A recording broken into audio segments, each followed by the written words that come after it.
ملکی حالات کی جو خرابیاں ہیں وہ آپ کے سامنے ہیں۔ حالات دن بدن بگڑتے نظر آ رہے ہیں۔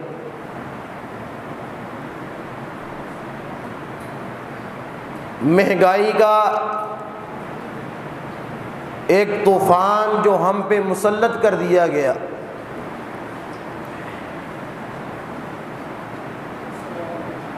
معیشت کی تباہی، اور اسی طرح گھریلو اور معاشی معاملات میں ہم جس طرح پستی کی طرف جا رہے ہیں، آپ سب کو اس بات کا اندازہ ہے۔ ہر طرف پریشانی ہے، مایوسی ہے، نا امیدی ہے۔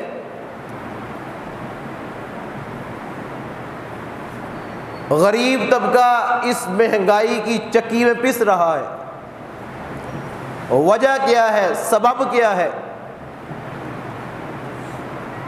ان اسباب کی طرف توجہ کیوں نہیں دلائی جا رہی کہ جن کو ہم ختم کر کے اپنی پریشانیوں کو دور کر سکتے ہیں؟ ان تمام پریشانیوں کا، ان تمام تباہیوں کا جو بنیادی سبب ہے وہ ہے حقوق کی پامالی۔ ہم حقوق نہیں ادا کر رہے۔ مخلوق کے حقوق تو اپنی جگہ، والدین، بہن بھائیوں کے، عزیز و اقربا کے حقوق تو پیچھے رہ گئے۔ ہم نے اللہ کے حقوق میں بھی ڈنڈی ماری ہے۔ ہم نے اپنے رب کا حق بھی ادا نہیں کیا۔ اللہ کا حق کیا تھا؟ الا لہ الخلق والامر۔ اللہ رب العزت نے سورۃ الاعراف میں فرمایا، یہ خلق میری ہے، یہ مخلوق میری ہے، یہ زمین و آسمان کا نظام میرا بنایا ہوا ہے، یہ سارا کچھ یہ میری ملکیت ہے، میں اس کا مالک ہوں۔ الا لہ الخلق والامر۔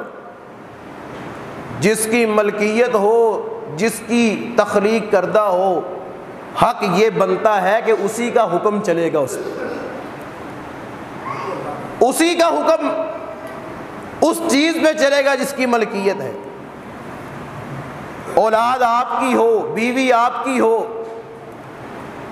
مکان آپ کا ہو، ملکیت آپ کی ہو، اور اس پہ بادشاہی اور حکمرانی کسی اور کی ہو، تو ہم اس کو کیا کہتے ہیں؟ یہ غاصب ہے، اس نے میرا حق چھین لیا ہے۔ چاہے رجسٹری ہمارے نام ہی ہو، لیکن رہنے والا، حکم چلانے والا کوئی اور ہو، ہم کہتے ہیں ہم نے رجسٹری کو کیا کرنا ہے؟ قابض تو کوئی اور ہے، غاصب تو کوئی اور ہے۔ یہ زمین و آسمان کا نظام، یہ رزق اور یہ ملکیت، یہ سارا کچھ اللہ کا عطا کرتا ہے، اللہ تعالیٰ کی چیز ہے۔ ہم اس بات کو مانتے ہیں، لیکن ہم غاصب بنے بیٹھے ہیں، اس لیے یہ تباہیاں نازل ہو رہی ہیں، اس لیے یہ طوفان برپا ہے۔ اللہ فرماتے ہیں یہ میری تخلیق ہے، اس پہ میرا حکم چلنے دو، میرا یہ حق بنتا ہے کہ اس پہ میرا حکم چلے، ہر چیز میرے تابع فرمان ہو، ہر چیز میرے حکم کے ماتحت ہو۔ اور کائنات کے سب سے خوبصورت اور خوبصیرت لوگ اللہ تعالیٰ نے جو پیدا کیے وہ اسی مشن پہ لگے رہے۔ 1,24,000 کم و بیش انبیاء کرام اسی مشن کے لیے آئے کہ لوگوں یہ اللہ کی زمین ہے، اس پہ اللہ کا نظام چلنے دو، یہ اللہ کی مخلوق ہے، اس پہ اللہ کا نظام چلنے دو۔ زمین کا یہ حق ہے کہ اس پہ صرف اور صرف اللہ کا حکم چلے۔ اور جب ہم نے اللہ کا حق چھین لیا تو اللہ تعالیٰ نے تباہیاں ہی نازل کرنی تھی۔ اللہ کے نبی علیہ الصلوۃ والسلام مکہ المکرمہ کے اندر 13 سال ظلم و ستم کا نشانہ بنے، صرف اس لیے کہتے تھے کہ یہ اللہ کی زمین ہے، یہاں پہ اللہ کے علاوہ کسی اور کا قانون نہیں چل سکتا، کسی اور کو حلال و حرام کی اجازت نہیں، کسی اور کو یہ حق نہیں کہ کسی چیز کو حلال کر دے، کسی چیز کو حرام کر دے، کسی اور کا حق نہیں کہ اس زمین پہ کسی کے لیے ناک رگڑا جائے سوائے اللہ تعالیٰ کے۔ یہی دشمنی تھی، یہی سبب تھا، یہی وجہ تھی کہ نبی علیہ السلام پر 13 سال تک ظلم و ستم کیا گیا۔ بالآخر قتل کے منصوبے بنائے گئے، اللہ تعالیٰ نے حکم نازل کر دیا آپ یہاں سے نکلیں، اب آپ کی جان کو خطرہ ہے۔ اپنا علاقہ مکہ المکرمہ پاک سرزمین کو چھوڑ کر مدینہ کی طرف چلے تو بار بار اپنے رخ کو مکہ کی طرف، کعبۃ اللہ کی طرف دیکھ کر اللہ کے نبی علیہ السلام کہہ رہے ہیں، اے کعبۃ اللہ تجھے چھوڑنے کو دل نہیں کرتا، لیکن تیرے بیٹے مجھے یہاں پہ رہنے نہیں دے رہے، میرے دشمن بن چکے ہیں۔ مدینہ الرسول میں آئے، 10 سال تک اللہ کے نبی علیہ السلام کی زندگی مدینہ الرسول میں گزری۔ 10 سال کے بعد اللہ کے نبی علیہ السلام وفات پا گئے۔ ان 10 سالوں کے اندر نبی علیہ السلام نے دن رات جس چیز کی کوشش کی وہ یہی تھی، الا لہ الخلق والامر، اللہ کی زمین ہے، یہاں پہ نظام اللہ کا چلے گا، یہاں پہ حکم اللہ تعالیٰ کا چلے گا، اسی چیز کی جدوجہد کی۔ 100 سے زائد لشکر مشکل کیے، 100 سے زائد جنگیں لڑیں، سریے بھیجے، غزوات لڑے، صرف اس لیے کہ اس زمین پہ اللہ کے علاوہ کسی اور کا حکم نہیں چل سکتا، چلے گا تو صرف مالک کائنات کا چلے گا، جس نے اس زمین کو پیدا کیا ہے، جس نے اس مخلوق کو پیدا کیا ہے۔ کبھی بدر میں 14 لاشیں اٹھائے، کبھی احد میں 70 لاشیں اٹھائے، کبھی اپنے چہرے پہ زخم کھائے، کبھی خندق کی تکلیفیں برداشت کی۔ ایک کھجور ہوتی تھی، حضرات صحابہ کرام فرماتے ہیں ایک کھجور ہوتی تھی، ہم سارا دن اسی کو چوستے رہتے تھے، اسی پہ گزارا کرتے تھے۔ یہ ساری جدوجہد اس لیے کی گئی کہ اللہ کا نظام قائم ہو جائے، اللہ کا نظام اس دنیا پہ قائم ہو، اللہ کا بول بالا ہو، ہر طرف اللہ کا حکم ہو، حکمرانی صرف اللہ رب العزت کی ہو۔ صرف اس لیے اتنی مارے کھائیں، اتنی تکلیفیں برداشت کی، اتنے لاشیں اٹھائے، اتنی جنگیں لڑی۔ غزوہ خندق، اللہ کے نبی علیہ السلام کو پتہ چلا پورا عرب، پہلے ایک قبیلہ تھا، ایک علاقہ تھا، ایک محلہ تھا جو ہمارے مخالف تھا، اب اس محلے نے پورے عرب میں پورے قبائل کو ایک جگہ پہ اکٹھا کیا کہ نکلو ایک ہی مرتبہ میں اہلیان اسلام پہ حملہ کر کے ہم ان کو تہس نہس کرتے، ان کا دین ختم کر دیں، ان کے عقیدے کو ختم کر دیں، ان کے پیغمبر کو ختم کر دیں۔ پورا عرب اکٹھا ہو رہا ہے ایک جگہ پہ۔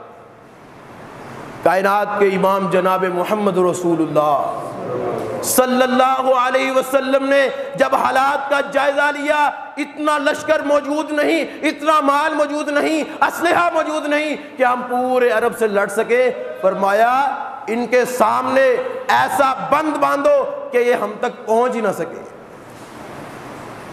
مدینہ کے تینوں اطراف کی طرف خندقیں کھود دی گئیں، بڑے بڑے گڑھے کھود دیے گئے کہ کوئی چھلانگ لگا کے پھلانگ کے نہ آ سکے۔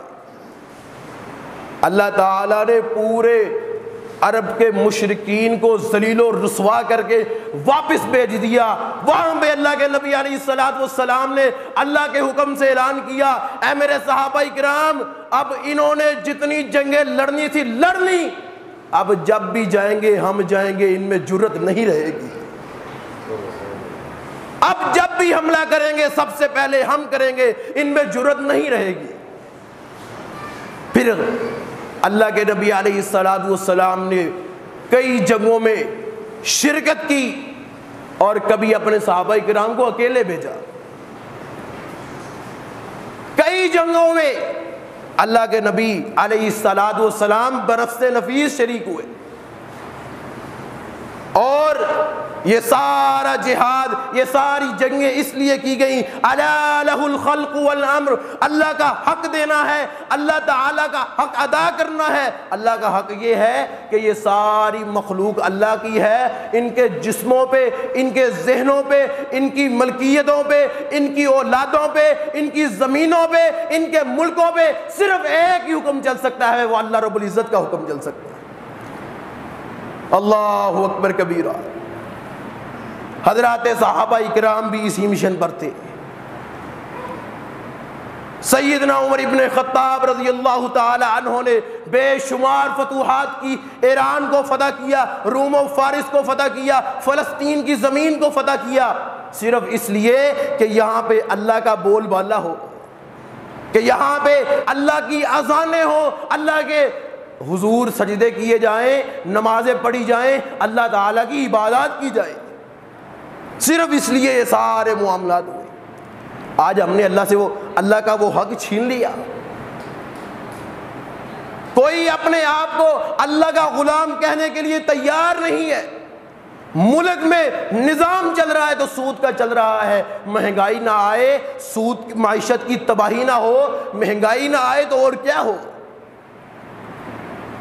اللہ نے فرمایا فَأْذَنُوا بِحَرْبٍ مِّنَ اللَّهِ، سودی کاروبار کرنے والوں، سودی لین دین کرنے والوں، سودی معاملات میں دخل دینے والوں اور سود کے کاروبار کو پروان چڑھانے والوں، اللہ اور اللہ کے رسول کے ساتھ جنگ کرنے کے لیے تیار ہو جاؤ.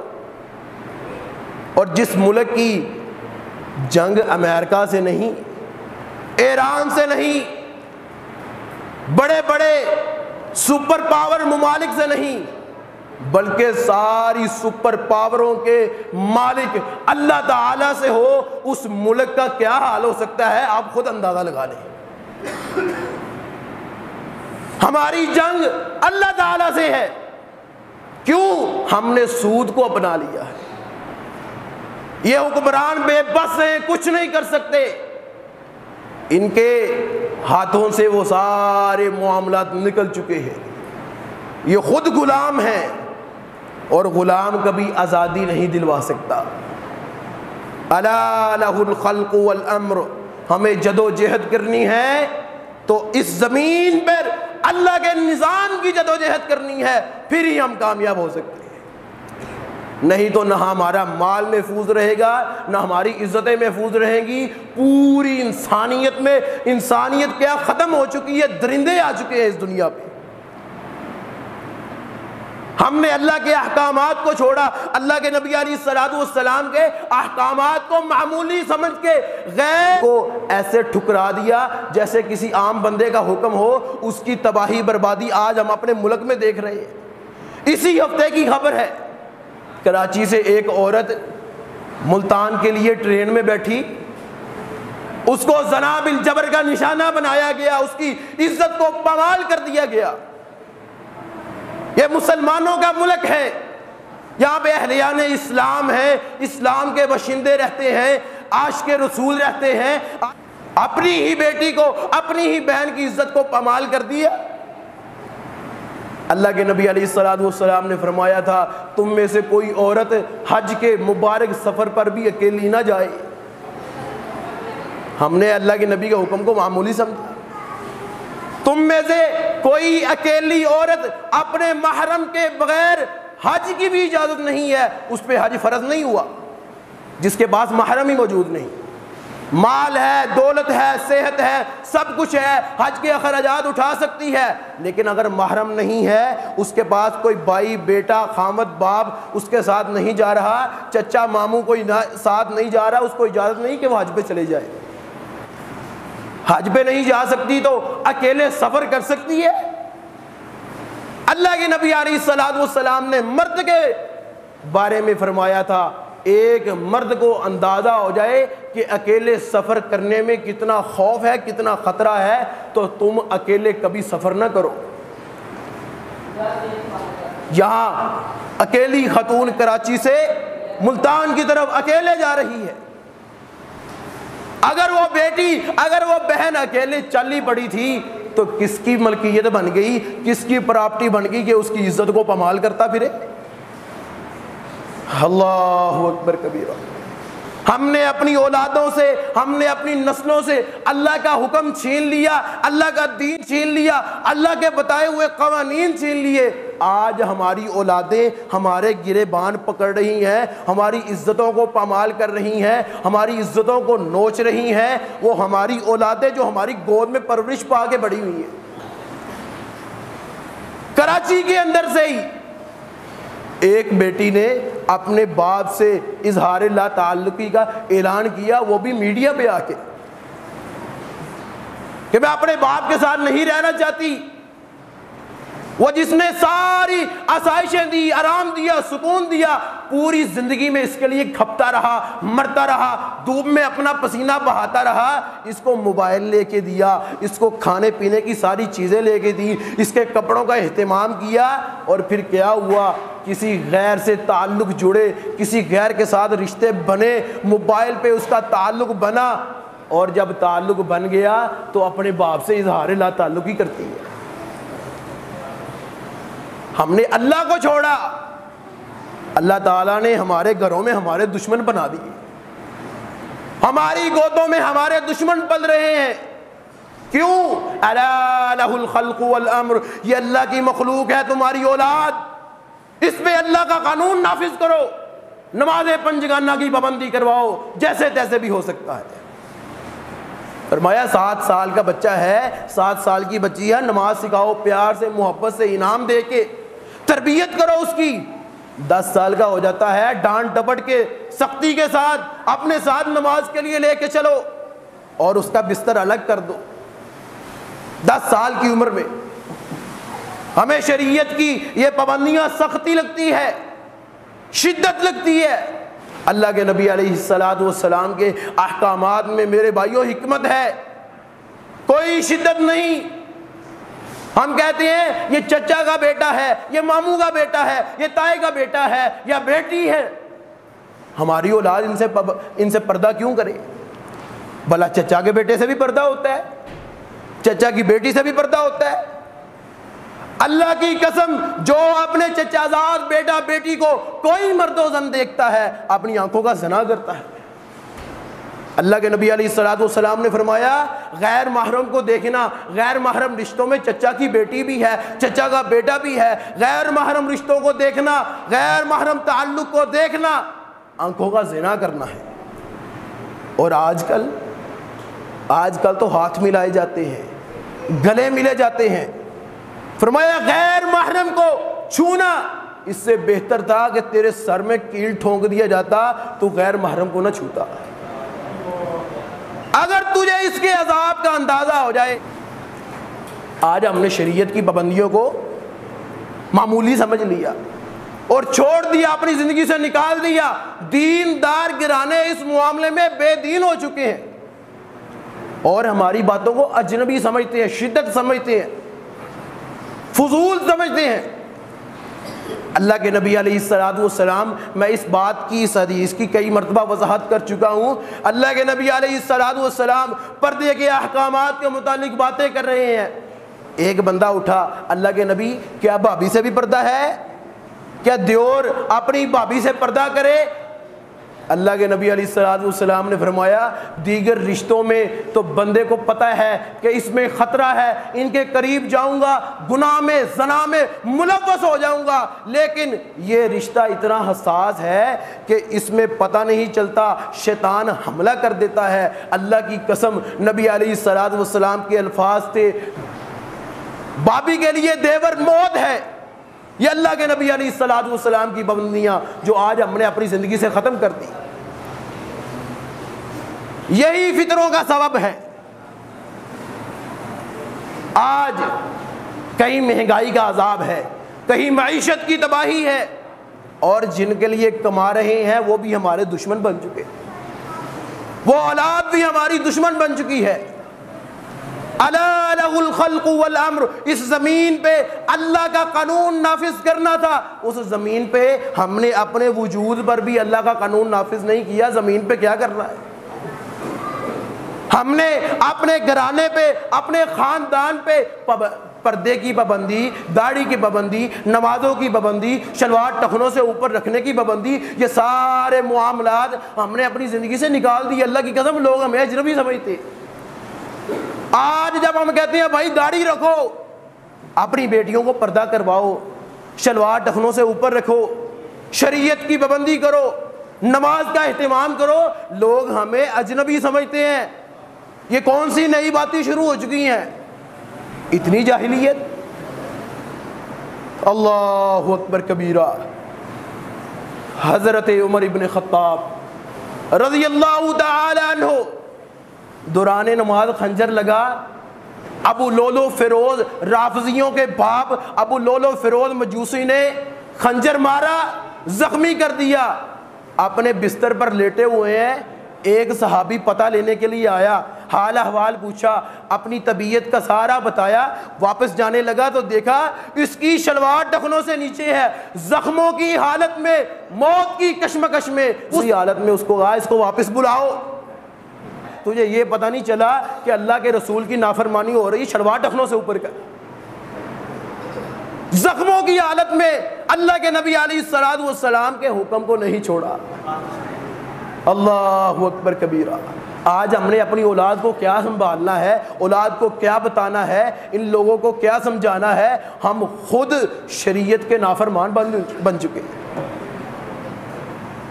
ہمارا حق تو یہ تھا کہ ہم پوری دنیا پہ اسلام کا نفاذ کرتے، اللہ کا حق دلواتے، اللہ کی زمین پر اللہ کا قانون چلتا، اللہ کا حکم چلتا، اللہ کی بتائی حدیں لگتی، چور کا ہاتھ کاٹا جاتا، قاتل کی گردن کو کاٹا جاتا، زانی کو درے مارے جاتے اور شادی شدہ زانی کو رجم کیا جاتا، اللہ کے قانون نافذ ہوتے، نبی علیہ الصلوۃ والسلام کے بتائے احکامات کا بول بالا ہوتا۔ لیکن ہم نے یہ کیا کرنا ہے؟ ہم نے اپنی اولاد کو بھی دین سے دور کر دیا۔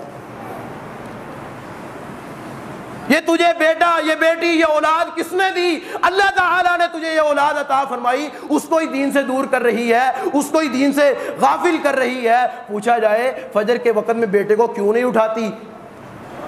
فجر کی نماز کے لیے بیٹے کو کیوں نہیں مسجد میں بھیجتی؟ جی مجھے ڈر لگتا ہے، مجھے میرے بیٹے کے معاملے میں خطرہ محسوس ہوتا ہے۔ اتنے اندھیرے میں وہ اندھیرا جس کے بارے میں اللہ کے نبی علیہ الصلوۃ والسلام نے فرمایا بشیر المشائین فی الظلمات الی المساجد، ان لوگوں کو خوشخبریاں دے دو جو اندھیروں میں اللہ کے گھروں کی طرف جاتے ہیں، قیامت والے دن ان کے لیے نور ہی نور ہوگا، رحمت ہی رحمت ہوگی۔ اس اندھیرے سے اس کو خوف آتا ہے، اپنے بیٹے کو مسجد میں نہیں بھیجتی۔ کیا ہے؟ بیٹے سے محبت ہے، بیٹے سے پیار ہے، بیٹے سے عقیدت ہے۔ کیا تو اپنے بیٹے کو اس دنیا کے تمام نقصانات سے بچا سکتی ہے؟ اللہ فرماتا ہے من صلی الفجر فی جماعہ فہو فی ذمۃ اللہ، اور جس نے فجر کی نماز جماعت کے ساتھ پڑھی وہ میرے ذمے میں ہے۔ تم کیوں پریشان ہوتی ہو؟ تم کیوں فکر کرتی ہو؟ اپنے بچوں کو مسجد میں کیوں نہیں بھیجتی؟ اللہ فرماتے ہیں وہ میرے ذمے میں ہے، فی ذمت اللہ، وہ اللہ تعالیٰ کے ذمے ہے جو فجر کی نماز کے لیے جماعت کے لیے آتا ہے۔ اور یہ اللہ تعالیٰ کی پابندیاں، اللہ تعالیٰ کی نازل کردہ پابندیاں، اس سے ماں اپنے بچوں کو بچاتی ہے، روکتی ہے۔ میرا بچہ اپنی نیند خراب کیسے کرے، میرا بچہ اپنی نیند سے اٹھ کے کیسے مسجد میں جائے، میرا بچہ اپنے کام کو چھوڑ کر مسجد کی طرف کیسے آئے۔ تو نے تو آج اس کو جنم دیا ہے، اس کے جنم دینے کی تکلیف برداشت کی ہے، اس سے محبت کرنا شروع کر دی، میں نے اس کے رزق کا اہتمام بھی کیا ہے، اس کی ساری تقدیر کے معاملات میں نے لکھے ہیں۔ تو ماں بن کے اس سے زیادہ، میرے سے زیادہ اس سے پیار نہیں کر سکتی۔ تو چاہے ماں ہے، لاکھ پیار کرتی ہو، لیکن ایک طرف لاکھوں مائیں ہوں، ایک طرف اللہ رب العزت کی محبت ہو، ماؤں کی محبت اللہ رب العزت کی محبت کا مقابلہ نہیں کر سکتی۔ اللہ کی پابندیاں فضول نہیں ہیں، یہ تیرے بیٹے کے حق میں بالکل جائز اور درست ہے، جس سے تو اپنی اولاد کی جان چھڑا رہی ہے، اپنی اولاد کو اس سے غافل کر رہی ہے، اور پھر کہا جاتا ہے بیٹا فرما بردار نہیں ہے، بیٹا میری بات نہیں مانتا۔ اور جس رب نے تجھے بیٹا عطا کیا، حقیقت میں تو یہ رب کا ہے نا، یہ اللہ کا بندہ ہے، جس نے تجھے یہ بیٹا عطا کیا، تو نے اس کا باغی بنایا، وہ کیسے تیرا فرما بردار بنا دے گا؟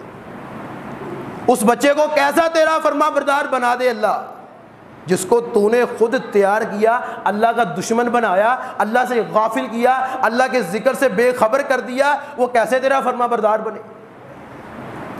فرما برداری اور سکون، آرام دونوں متضاد چیزیں ہیں۔ جو فرما بردار ہوتے ہیں ان کو سکون نہیں ملتا، وہ زیادہ دیر آرام سے نہیں بیٹھ سکتے۔ تو اللہ کا فیکم نارا، اپنے بچوں کو اور خود کو جہنم کی آگ سے بچاؤ۔ کیسے بچانا ہے؟ اللہ کے نبی علیہ الصلوۃ والسلام کے احکامات کو اپنے گھروں میں نافذ کرنا ہوگا، جہاں تک تم نافذ کر سکتے ہو۔ ان کو حلال کما کے لا کے دو، ان کو پردے کا پابند بناؤ، نمازی بناؤ، اللہ کے نبی علیہ الصلوۃ والسلام کی سنتوں سے محبت کرنے والا بناؤ، سنت رسول ان کے چہروں پہ سجواؤ۔ بتاؤ قیامت کے دن تمہارے پاس کیا نشانی ہے؟ سب سے پہلی اعمال تو بعد میں، عمل تو بعد میں ہوں گے، نیک اعمال کتنے ہیں، برے کتنے ہیں، یہ جو فری کھاتے کا ثواب جس پہ کوئی مشقت محنت نہیں، اس کو کیوں ضائع کر کے آیا ہے؟ یہ وجود تجھے اللہ نے دیا، اس پہ اللہ کا حکم نہیں چلنا تو اپنا چلائے گا تو اللہ کا دشمن بن جائے گا۔ اللہ کے نبی علیہ الصلوۃ والسلام کی یہ وہ سنت ہے جو اللہ کے نبی علیہ الصلوۃ والسلام نے کبھی ترک نہیں کی۔ نماز کی سنتوں کا سلام پھیرنے کے بعد وہ سنتیں مکمل ہو جاتی ہیں، ختم ہو جاتی ہیں، اگلے نماز کے وقت میں اگلی سنتیں ادا ہوتی ہیں۔ یہ سنت ایسی ہے جو کبھی ختم نہیں ہوگی، قیامت کے دن بھی تیرے چہرے پہ سجی رہے گی۔ اس سے محبت کرنا اصل میں اللہ کے نبی علیہ الصلوۃ والسلام سے محبت کرنا۔ تو میرے بھائیوں، اللہ سے دعا ہے اللہ تعالیٰ ہمیں کتاب و سنت کا غلام بنائے، کتاب و سنت کے ماتحت زندگی گزارنے کی توفیق عطا فرمائے۔ سبحان ربک رب العزت عما یصفون وسلام علی المرسلین والحمد للہ رب العالمین۔ سبحان ربك رب العزة عما يصفون وسلام على المرسلين والحمد لله رب العالمين۔